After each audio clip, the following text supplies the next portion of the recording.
that is the sorting materials into groups. Now here let us first understand what are the objects.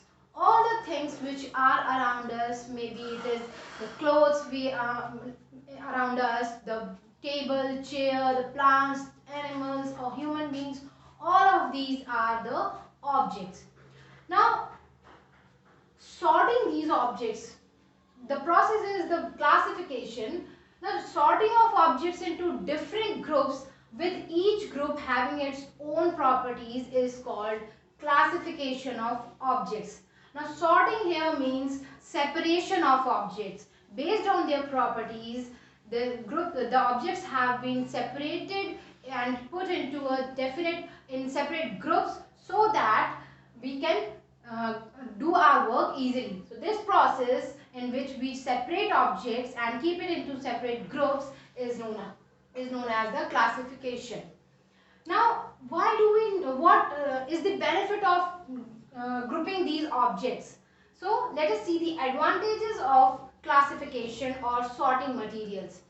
Now, the advantages we get is, first, it becomes easy to locate and work with these objects. When we arrange the objects properly and we put it into certain groups, then our work becomes easy. We can easily locate the objects where we have kept them.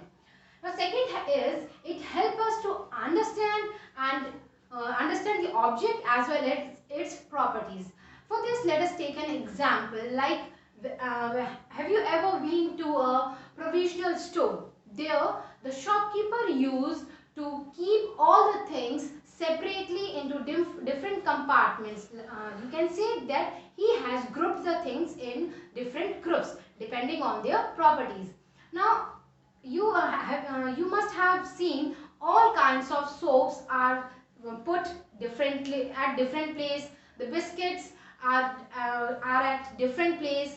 The rice, the pulses, they are also kept at different places.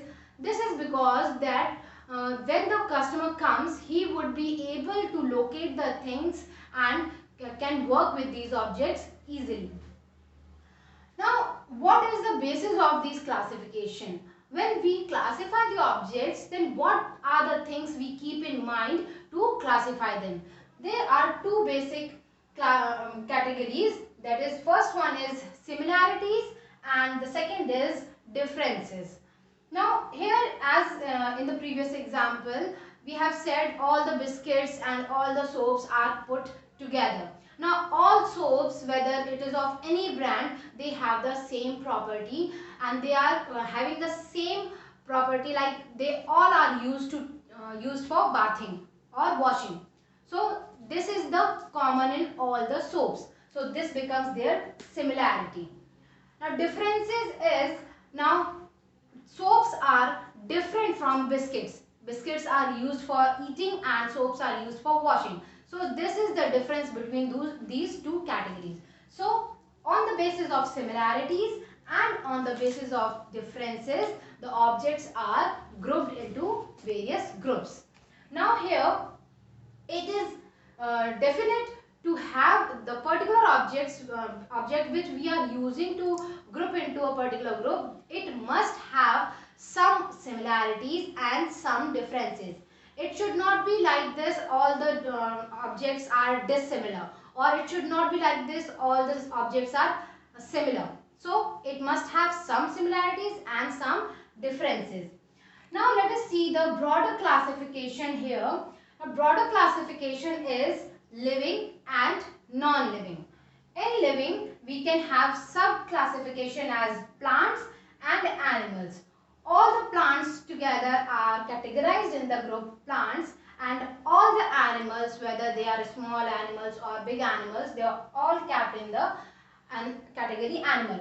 Why? Because here what is the difference? The difference is plants, they can prepare their own food. So they all are categorized in the category plants. But animals, they cannot prepare their own food. That's why they have been classified in the category animals. So this is the difference here. And similarities, I have already told you that all plants can make food. That's why they all are similar in this sense. Animals Animals cannot make their food. All the animals have to depend on other sources for their food. So that is the similarity between all the animals. And in animal and plants, the difference is they can make food and animals cannot. Next is regarding non-living things. Non-living objects can be classified based on various factors like they are different or similar in shape, size, hardness, appearance, texture, etc. So let us understand now this non-living category in some detail. Now before understanding the properties of materials, let us first understand what is material. Now material, all the substances by which we make the objects, those are the materials. It can be a wood, a plastic, a glass, metals like silver, gold, aluminum, etc. Leather, sand, soil, cotton, rubber, silk, etc. All these are materials through which we use to make different kinds of objects. Now some of these materials are natural and some are not man-made. For example, here also we can see the wood, it is a natural material, the plastic, glass, these are man-made materials, leather, sand, soil, cotton, these are silk, all these are natural materials. So, we use materials to make different kinds of objects. Now, let us understand the properties of materials. The first property is appearance. That means how the object looks like.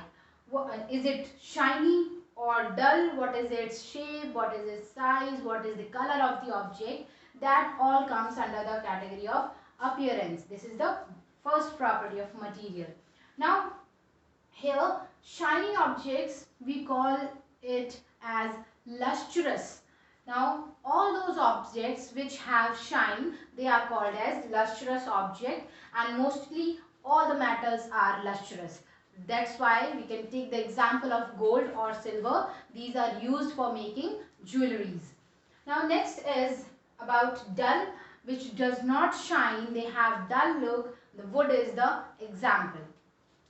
Now next property is about hardness or softness. The objects which can be compressed easily are termed as soft objects, and that cannot be compressed easily are categorized as hard objects. Now here diamond is the hardest material known.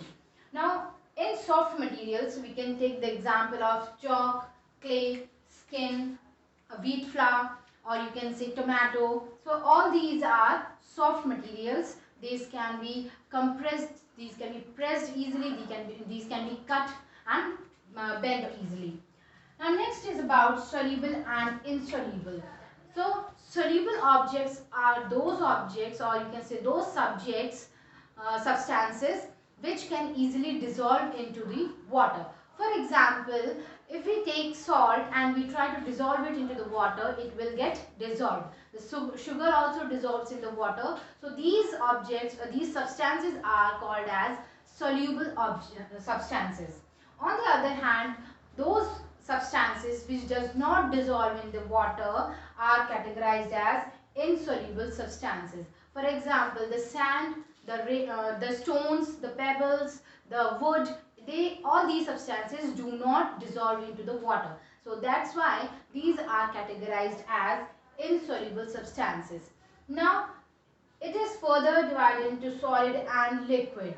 We have discussed the examples of salt, sugar, all these are solid substances. Now coming on to the next, that is the liquid. If we take two liquids and mix them together, then we are talking about liquid substances, whether they are soluble or not soluble. For example, if we take lemon juice and we try to dissolve it into the water, it will get dissolved. So lemon juice and syrups, these are get soluble. These are the soluble substances, and we call it as miscible substances. On the other hand, the kerosene, the coconut oil, palm oil, all these kind of oils, they do not get mixed into the water. Instead they form a layer on top of the water. That's why we call them as immiscible substances, that is they do not mix with the water. Now next property is about floating or sinking, whether the object floats on the water or whether it sinks in the water. So we can have this property is both based on the thing that whether the object is heavy or whether it is light. For example, the stones, the pebbles, the sand, they are heavy in weight, and that's why they get sink into the water. Whenever you try to dissolve sand in the water, it gets settled at the bottom of the glass and it does not dissolve in it. So that's what we call it is sinking object. Now next is about floating. All those objects, for example, we can take the example of chalk powder, the sawdust, they floats on top of the, or you can say on the surface of the water. That's why they are called as floating objects. So these are also the properties. Now next is about transparency. In transparency we have three categories. First is transparent. Transparent, here all those objects through which we can see very clearly, like the spectacles, the plain glass, these are transparent objects. The air, we can see very clearly through the air. So these are categorized as transparent objects. Now next is translucent. All those objects through which we can see but we cannot see clearly. Either we can see blur through them or we can only see the shadow or with the outline of the other object. So those are categorized as translucent object. For example, the oil paper, the butter paper, you can say the colored polythene, you can say. So these are examples of translucent objects. Now next is opaque objects, the objects through which we cannot see. We cannot see. So those objects are called as opaque objects. For example, the book, the wood, table, chair, made of wood or steel, any metal. So these all are hard and we cannot see through them. So these objects are categorized as opaque objects. So these are the different properties which help us to categorize the objects in various groups. So that's all about today's chapter, that is sorting materials into group. I hope you have understood it well. Thank you.